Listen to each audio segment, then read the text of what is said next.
Hello friends, welcome back to my another video. I hope आप सभी अच्छे होंगे। और आज का जो टॉपिक है CCE, the full form is continuous and comprehensive evaluation, जिसको हम CCE बोलते हैं। और जो ये CCE है वो कहाँ पर यूज़ होता है? स्कूल में यूज़ होता है। बच्चों की जो स्टूडेंट की परफॉर्मेंस होती है उसको इवेल्यूएट करने के लिए हम CCE यूज़ करते हैं। मतलब स्टूडेंट की जो फुल डेवलपमेंट होती है उसके लिए इस चीज़ को यूज़ करते हैं। ठीक है।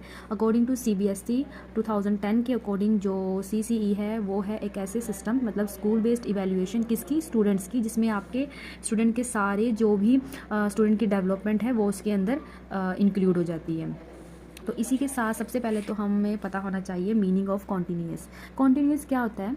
कॉन्टीन्यूस सभी को पता है कि कोई भी चीज़ कॉन्टीन्यूटी में चलती रहती है। ठीक है। जैसे टेस्टिंग हुआ, उसके बाद आपकी डायग्नोसिस हो जाएगी, फिर उसके बाद आपके जो एरर्स है, करेक्टिविटी, वो चेक होगी। ठीक है। उसके बाद फिर टेस्टिंग होगी। ये क्या प्रोसेस है? कॉन्टीन्यूस प्रोसेस है। इसमें क्या होता है? स्टूडेंट के जो भी मतलब ग्रोथ और डेवलपमेंट होती है उसे कॉन्टीन्यूस प्रोसेस में देखा जाता है, चेक किया जाता है कि बच्चे ने कहाँ पर मिस्टेक किया है, और बच्चे को फिर उसमें बताया जाता है। ठीक है। उसके बाद हमारे पास सेकंड वर्ड आ जाता है कॉम्प्रीहेंसिव।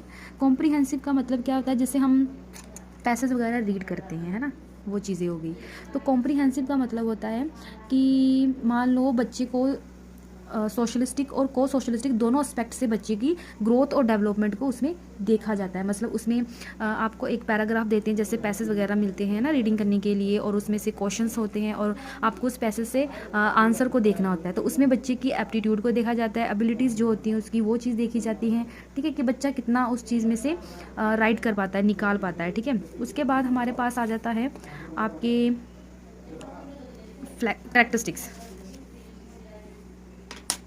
करेक्टरिस्टिक्स आ जाते हैं, जैसे कॉन्टीन्यूस है, कॉन्टीन्यूअल है, असेसमेंट है इन सोशलिस्टिक एरिया में, और को सोशलिस्टिक एरिया में फीडबैक देता है। ये कॉम्प्रिहेंसिव है, फ्लेक्सिबिलिटी है, पीरियोडिसिटी है, एस्पेक्ट है, और ग्रेडिंग है। ये सारे इसके करेक्टरिस्टिक्स हैं। तो हम इसको वन बाय वन फटाफट से पढ़ते हैं। कॉन्टीन्यूस, अभी मैंने बताया कि बच्चे की पूरी ग्रोथ और डेवलपमेंट को कॉन्टीन्यूस वे में देखा जाता है। मतलब उसकी जो इवैल्यूएशन होती है वो कॉन्टीन्यूस के बेस्ड में होती है। और कॉन्टीन्यूअल का मतलब होता है जैसे टीचिंग हो रही है आपकी, तो सबसे पहले शुरुआत में आपकी असेसमेंट दी जाती है, फिर उसके बाद बीच में जो टर्म होता है उसमें असेसमेंट दी जाती है, फिर एट द एंड कैसे? कॉन्टीन्यूअल प्रोसेस में।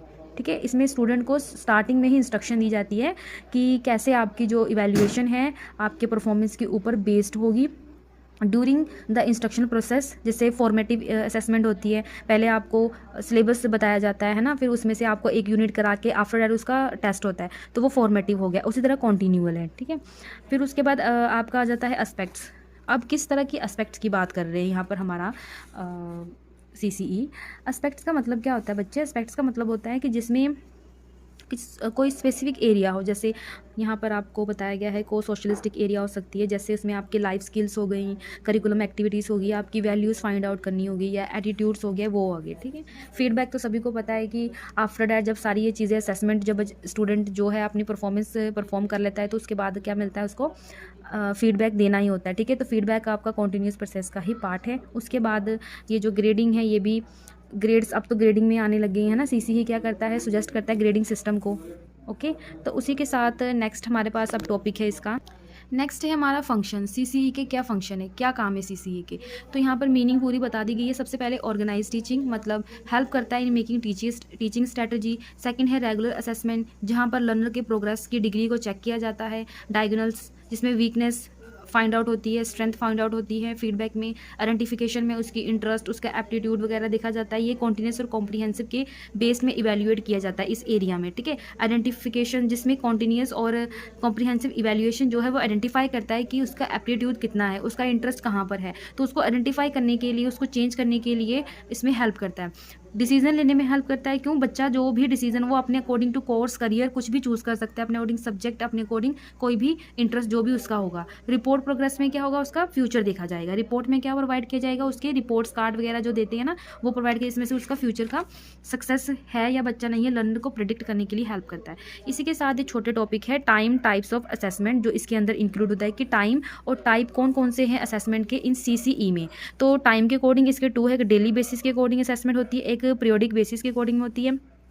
और जो टाइप है असेसमेंट की, वैसे तो फॉर्मेटिव, समेटिव और डायग्नोस्टिक है, बट सीसीई में जो टाइप असेसमेंट की वह है इंडिविजुअल असेसमेंट, ठीक है, ग्रुप में असेसमेंट दी जाती है, सेल्फ असेसमेंट है और पेयर असेसमेंट है। तो होप आपको ये वीडियो अच्छी लगी हो। अगर आपको ये वीडियो अच्छी लगी हो तो प्लीज़ लाइक शेयर कमेंट करना बिल्कुल भी मत भूलिएगा। मेरे चैनल को इसी तरह प्यार करते रहिए। वीडियो को पूरा देखिए। Thank you for watching my video. Bye bye.